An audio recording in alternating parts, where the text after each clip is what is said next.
The Northern Virginia area of Washington, D.C. is a hub of high-tech companies. And recently a conference called the Digital Media Conference was held there, where a lot of these companies got together and talked about some of the issues that they face in this current economic environment and about some of their new products. The Communicators attended that conference where we did several interviews with the participants, and we want to show you some of those this week on the Communicators. First off, we talked with the organizer of the conference, who will give us a broad overview of what it was about. Then we spoke with Cook Yee of Best Buy Capital about some of the investments that his company is making and some of the products you may see on your shelves in the coming months and years. Rick Cotton, General Counsel and Executive Vice President of NBC Universal, also spoke with us about some of the legislative and regulatory issues that his company faces. And finally, we spoke with Dina Kaplan of Blip.tv about their product and their business model and where they see their growth. All this week on the Communicators. Ned Sherman is with us. He is a co-founder of Digital Media Wire. Mr. Sherman, what is Digital Media Wire? We're a publication covering the industry around digital media, the digital transmission of content, audio, visual, stills, photography. And what are these conferences that you put on, and why do you put them on? Well, there's a real need in the industry to focus on business models, legal issues, financing surrounding digital media. So we're really a forum for bringing together the top executives at entertainment, media, and technology companies to gather, focus on industry issues, as well as to provide a forum for deal making.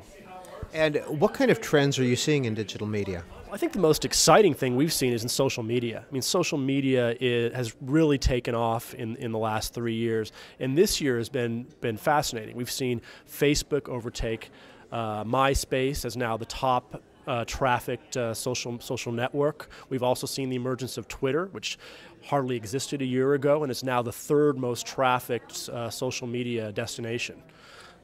How do you make money with the Twitter? Well, that is the million-dollar question. I mean, I think, and there's a lot of focus on that issue right now. And we've seen Facebook get into a little trouble with this issue too, because they're trying to bring ads into that community, serve up ads for that community, and in that process, they're also getting more aggressive with what they're doing with the data that they're taking for all the community that uses Facebook. We just saw this a couple of months ago when they attempted to change their terms of service, and there was nothing short of a revolt on the part of users to those efforts. So is it fair to say, Mr. Sherman, that Craigslist is old media?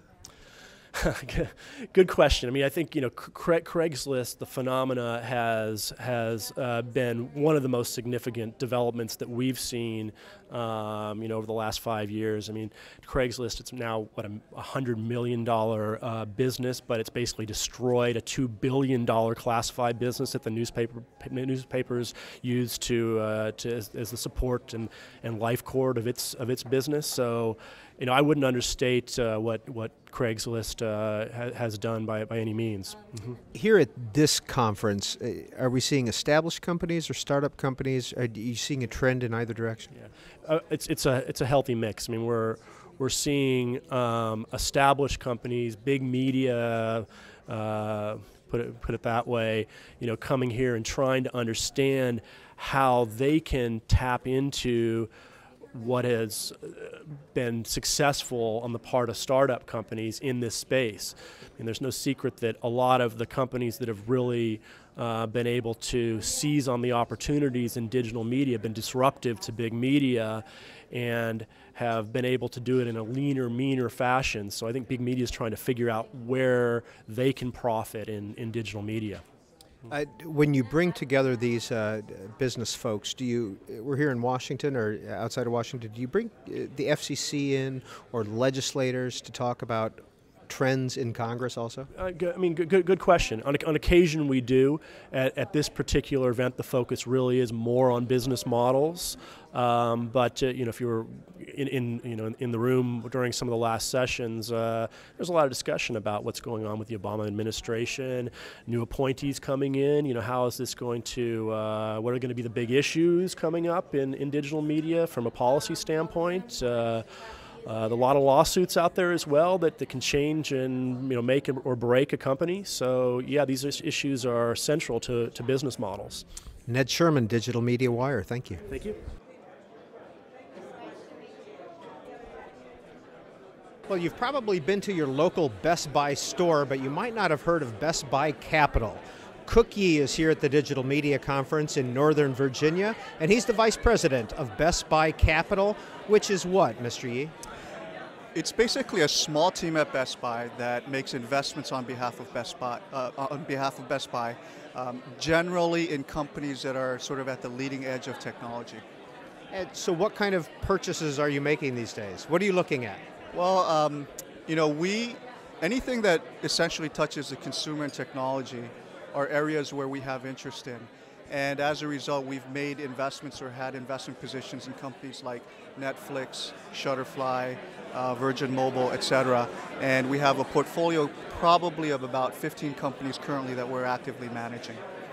So why would Best Buy buy Netflix or buy an interest in Netflix? Sure. First of all, these are minority investment positions, so we don't actually control the company. But part of the reason why we do that is because if you look at our business, it's really dependent upon technology life cycles. So the more that we can encourage the adoption of new technologies, new services, the better it is for our core business, because we feel that we can actually execute on that from a retail perspective. And a lot of times within the ecosystem, or the technology ecosystem, there's a lot of vested interest in place that don't necessarily want to see new things come into play earlier than maybe they're ready for, or the rest of the ecosystem could be ready for. So we want to act as a catalyst that essentially are looking for new technologies that benefit consumers in a way that provides new value and provides us with an opportunity to create more value for them as well. So what is a product that we might see on the shelves of Best Buy that your Best Buy Capital has invested in? Well, it's difficult to get into the specifics of that, but I can give you an example where we made an investment in a voice over IP related company that I can't disclose who it is, but I can tell you that it's a very significant driver of that category for us today. So that's an example. Netflix would be an older example of a company that essentially we took a small investment position in very early on in the company and actually helped build that business to a substantial business which is public today. Where's the growth in IT and in electronics? It's a good question. I mean, it's not a business or it's not an industry. Well, there are very few growth industries these days, but I would say we feel that there are some opportunities as it relates to making things simpler. So if you look at a lot of the products and services that will be coming out, we believe the emphasis will be on value and simplification of things. So, for example, some of the voice over IP type of products that I just talked about, that's really the focus of it, making something very affordable, making it very simple and easy to use. We also see a pretty interesting opportunity as it relates to digital media. Obviously, there's a transition going on. The key question there is how do you actually make money with all the different constituents within the ecosystem, and can we build a business model around that? We've talked to a lot of folks here today that have talked about mobile technology. Is there large growth there also in your view? Clearly, I mean, if you look at the press, we've made a pretty bold statement in saying that we're going to substantially accelerate our mobile business. I think the real question there for consumers, however, isn't, we'll grow our business by selling more devices, obviously, and services, et cetera. But the real question is, how do you really accelerate that growth? And I think there are some fundamental changes that may need to take place. As of right now, strictly Cook's opinion here, that the stranglehold that is within the carrier networks makes it very difficult for certain types of services, innovative services, new business models to actually arise. So we're hopeful that with the entry of the Android platform and other people that are more, I would say, internet and open oriented, enter into the mobile space, that begins to change. But it's still a very difficult environment for smaller, innovative companies to actually make money in. And finally, Mr. Yee, you're here in Washington, home of the regulators. Have you learned anything here on this trip? Well, I've learned that I'm a bit of a fish out of water here in the DC area. What's fascinating is sort of the intersection of technology and public policy. And so I was at a dinner last night where, a lot of that discussion was going on. Half the individuals that I met with had at least some history either within the government or within the lobbying environment. So that's a bit of a difference for me, and it really showed to me as well how public policy to a large extent has an impact in terms of industry. And this was a conference where that was really opened up to me. Well, what is your background in the business world? Well, I have a checkered background, so I've been in various geographies, have spent time both here on the East Coast, grew up in Hawaii in my former life, spent a lot of time in the Bay Area, spent a stint overseas in Korea working on venture investments, and then wound up in Minneapolis working for Best Buy. So, a bit of a checkered history here and there, but very consistently, I'd say, within sort of the intersection of consumer and finance, technology and finance. Is there a growth in what you do here for Best Buy Capital in the U.S., or is it an international scene for you? Well, I mean, technically, we'll look at investments everywhere. So I'd like to be more proactive, actually, because the reality is, I think if you look at where the markets are going, there's going to be a lot of growth outside the U.S. We're now, I won't say we're a global company, but we're much more international. We have a very significant business in China, both from a Best Buy branded store. We also acquired a company in China that is a multi-billion-dollar company right now. We did a deal in Europe where we essentially have access to the Carphone warehouse, half of the Carphone warehouse retail business. So we have a pretty substantial international presence, and my belief is that innovation happens everywhere, and it's not just here in the U.S. So we'd like to be more proactive. It's just a matter of bandwidth and resources, as you can imagine. Cookie with Best Buy Capital.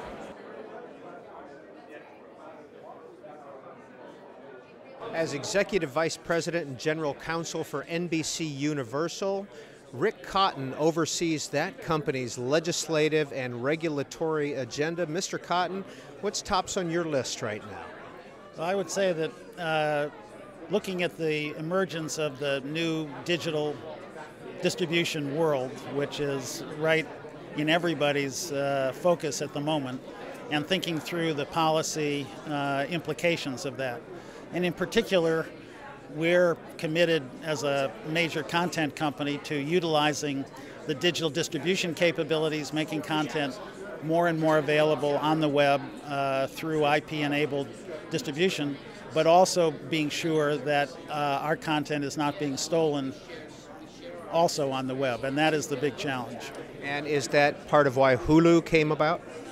Well, these agendas really go hand in glove, and Hulu is absolutely a leading example of how major content companies are looking to make content more easily accessible on a high quality and convenient manner to internet users. It, as I'm sure you know, has been enormously successful. It's become the second most widely used video site on the web.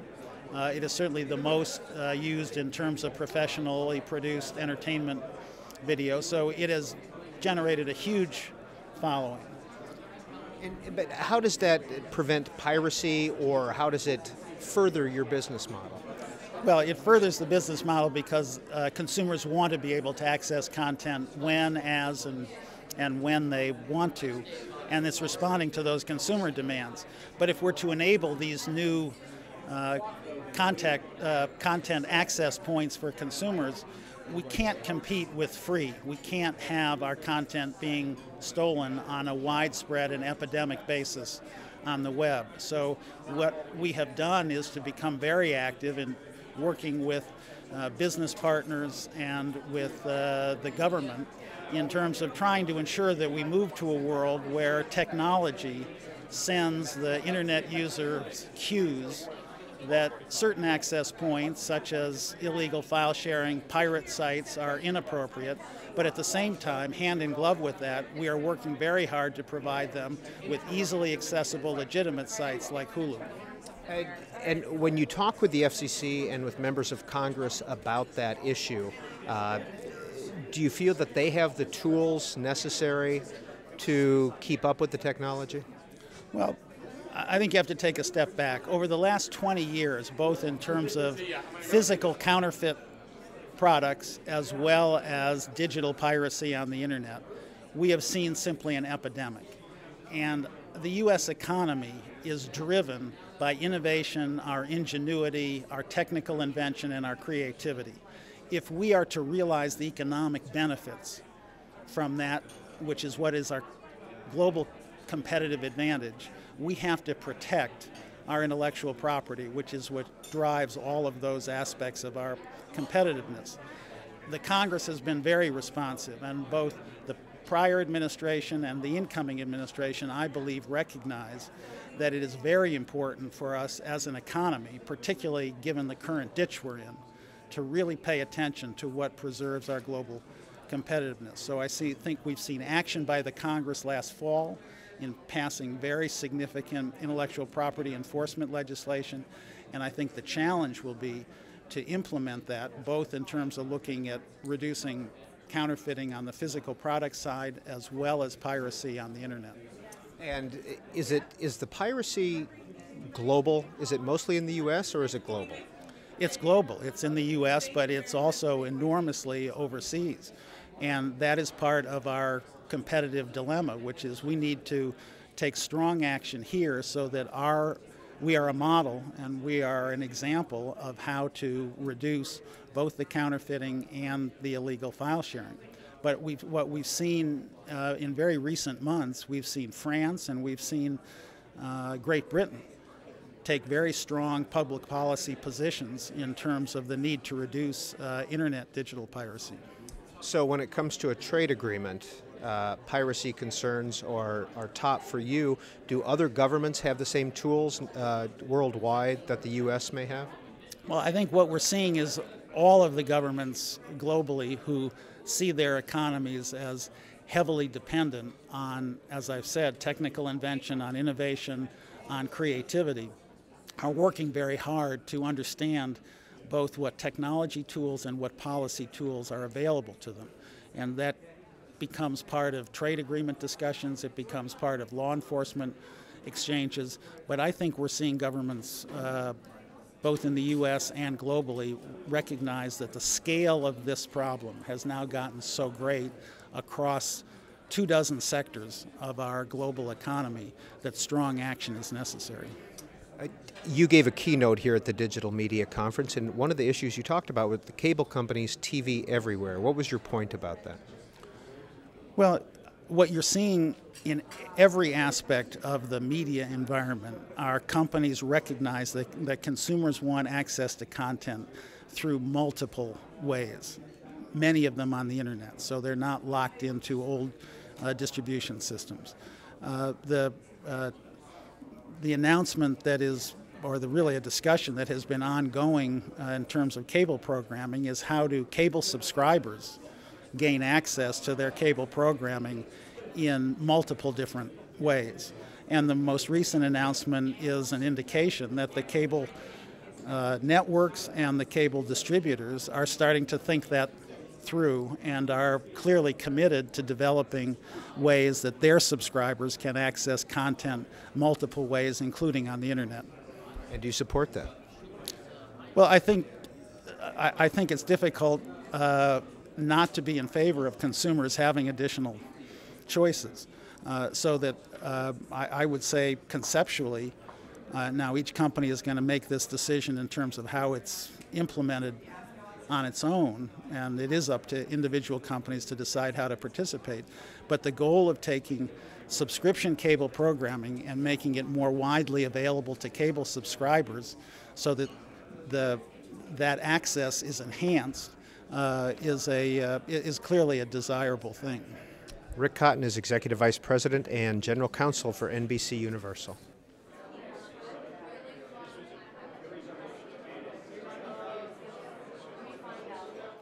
Dina Kaplan, what's Blip TV?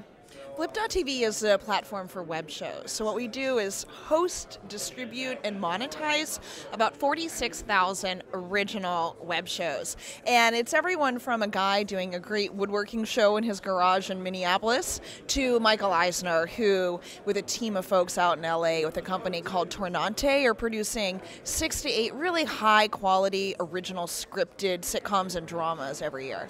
Can anybody contribute to Blip? So we are an open platform, but we do 100% focus on shows. So we're not the site for viral video, one-off videos of any sort. Our platform is really catered to people who are creating original, essentially TV shows for the web and building up an audience for themselves within their own brand name, much more like a TV show than a viral video. So who would your competitors be?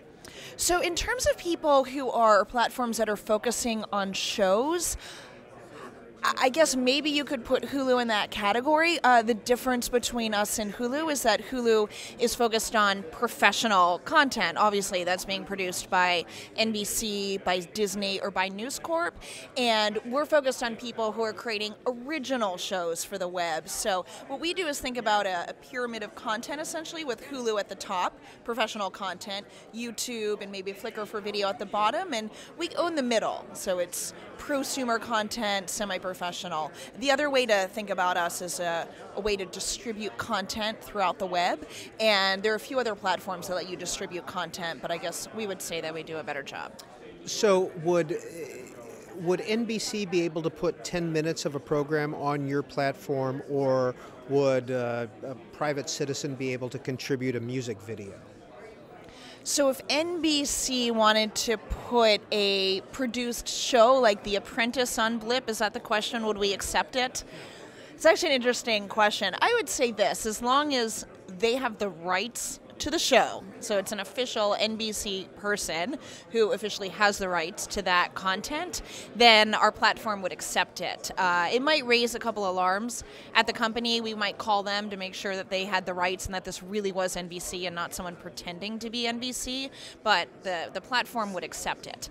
To your other question, if someone put a music video on, if the person had the rights to the video, which is incredibly important, the video and the audio, I should add, then our platform would accept it. But we really would be catered to people that were uploading a series of music videos. If there's a rock star that wants to highlight a charity mission that they're doing, or tell a story, I guess, like R. Kelly has done in building up a consistent audience over time, then we would be the platform for it. But we're all about shows. We're not about people doing one-off videos. An amateur group that wants to put together a weekly series that builds on a plot or two. Is that the type of programming you have? Yeah, that's exactly right. And it's that type of content that we have 46,000 people creating, and it's been amazing to see the quality of the content and the range of the content. I mean, we have shows about fashion and shows about beauty and shows about technology and gaming and surfing and sewing and everything that you could imagine. So some people say this is the long tail of content. It's also the torso, to extend this horrible metaphor, of content. We do have shows that will reach a few million people. So in that sense, it's not like every show reaches 15 people. You do have some shows that would be what you might call hits online, however you want to describe that, and that have built up a really steady and loyal audience, just like a television show would. How are you supported? What we do is match either individual shows or verticals of shows with advertisers, and then split all that advertising revenue with the content creators 50-50. So our goal is, yes, to make money for ourselves, but also to make money, as importantly, for content creators. Where did you come up with this, with the philosophy or the idea for this? We saw that text blogging back in 2005, if you can imagine, 4 years ago, a pre-YouTube, a pre-Hulu world, that text blogs were starting to take off. A few thought leaders were starting to do audio blogs, and so we thought that going from text to audio to video could be a natural progression. That's why we decided to create this platform to serve people who are creating original content for the web. In terms of our vision, which is very important along two dimensions. One, that we're very open and very friendly in terms of rights to content creators, that they retain 100% of the rights to their content.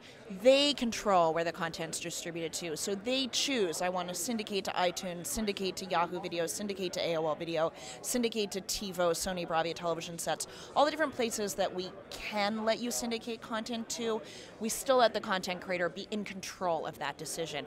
That philosophy came from my co-founders, who come from this idea of openness and kind of doing the right thing on the part of the content creator. The other philosophy that's very important is this idea of distributing content everywhere rather than just making people come to your destination site, and that's again just part of our ethos. And are you regulated by anybody? Ooh, we are in Washington, D.C. now, aren't we? You do not need to remind me of that right now.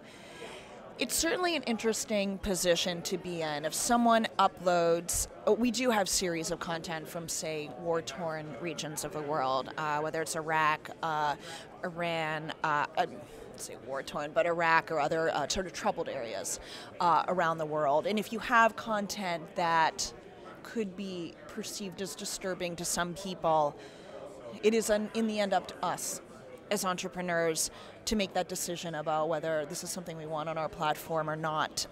It's not up to the FCC, which I do believe is correct, because we exist in an economy of plenty, not an economy of scarcity, as the broadcast networks do. I believe we've made the right call on decisions about what videos are appropriate or not appropriate for our platform, but there have been times where we've opened it up to our audience and said, here's a video due to something violent that took place in a war-torn region of the country, of the world, that may or may not be appropriate. What do you think? And so we do make the call, but we also are open to comments and feedback from the audience as well. And you may not always make the right call, but we try, and we certainly try to be thoughtful about it. Where do you see growth with Blip.tv? The growth is coming in two main areas. There is an explosion of content that's being created right now that's high quality content, serialized, building up an audience, and the quality is getting better and better, and just the range of content is almost mind-boggling. You could pretty much name a subject, and I would say we probably have one show there, and more likely we have 50. In terms of the quality, when we started Blip.tv in 2005, our average video was someone taking out a camera and filming their commute to work, which may have been interesting to their friends and their family, but was not super interesting unto itself. The fact that we now have a plethora of really highly produced scripted and scripted dramas and sitcoms that have producers and directors and sets and hair people and makeup people and craft food service folks is amazing this early in the medium. The second huge area of growth is in advertising. For 3 years, we were just pitching the medium of web video, all web video. Now we actually get to pitch Blip in independent content, which is a big step ahead. We're definitely getting access to TV dollars, and we're definitely shifting some media buying on the digital side from search and display over to video. So it's not easy to do what we're doing in terms of ad sales, but it is 90% easier than it was a year ago. Dina Kaplan, Blip.tv. And those were some of the interviews we did at the Digital Media Conference held in June out in Northern Virginia. We will show you some more interviews in the coming weeks on the Communicators. Thanks for being with us. The website, cspan.org/communicators, for all of these interviews and all our past shows.